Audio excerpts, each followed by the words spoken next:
What if you can run an AI chatbot inside of a PDF? No internet, no external software, just a PDF. Well, that's what we're going to be looking at in today's video. I'll have a link in the description below, but it's called LLM.PDF.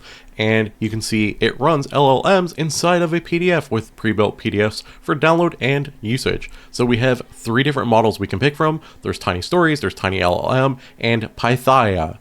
And they all have and they all do different stuff. So we can see the fastest one, the slowest one, and again, the fastest. So the middle one actually has a chat. So let's start with that one. We can download these. So you can see I can just quickly click download, or I can click open. Now we have our PDF downloaded. You can see here we have it running. It says welcome to LLM.PDF. It's a proof of concept demo. We can see some configuration disclaimers. It says it does not save chat history. So don't use this as your everyday large language model, okay?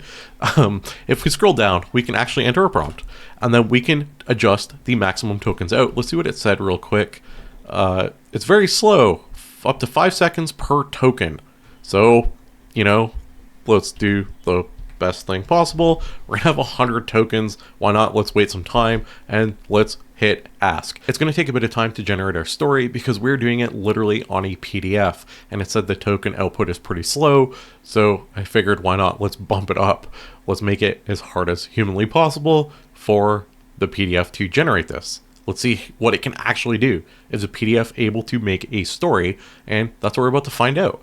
And it's kind of wild to think that this is even possible, considering just a few years ago, you needed a pretty solid GPU to generate anything.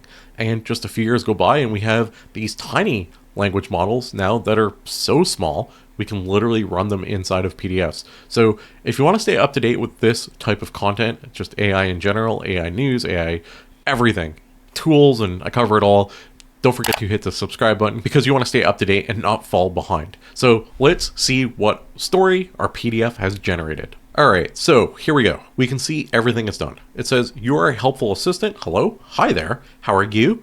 And it says, I am calling you. There's a sample order. Write a short story about a brave knight and a dragon. And it says, and I'm gonna have to really zoom in here so you guys can see this. It has generated the great knights of the Royal Academy are known for their unique abilities, which include 1, being able to make an impressive performance with his or her skill set, and 2, using all sorts of various angles. The knight's ability is also a key element in shaping your character. Is it great? No, but we did this on a PDF. Let's try the small proof of concept. This is the 10 million parameter one, and let's just open it this time around. I'm not going to download it. I'm just going to run it straight off their website. They all look very similar. I'm just going to scroll down here and we're going to write a prompt.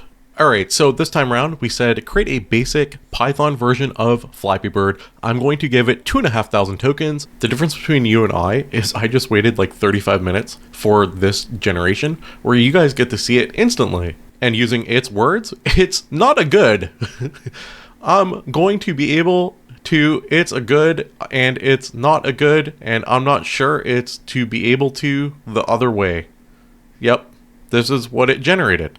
This is very amazing stuff that it made here. So yes, while you can run a large language model inside of a PDF, it's not that good.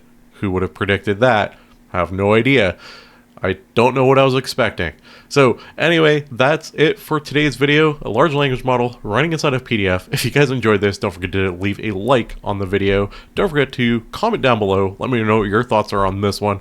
I'm going to keep tracking of these small language models, and we'll see. We'll come back to this in the future. We'll see if we can actually run a small language model that will become so good that we can actually make our Flappy Bird Python game one day in the future.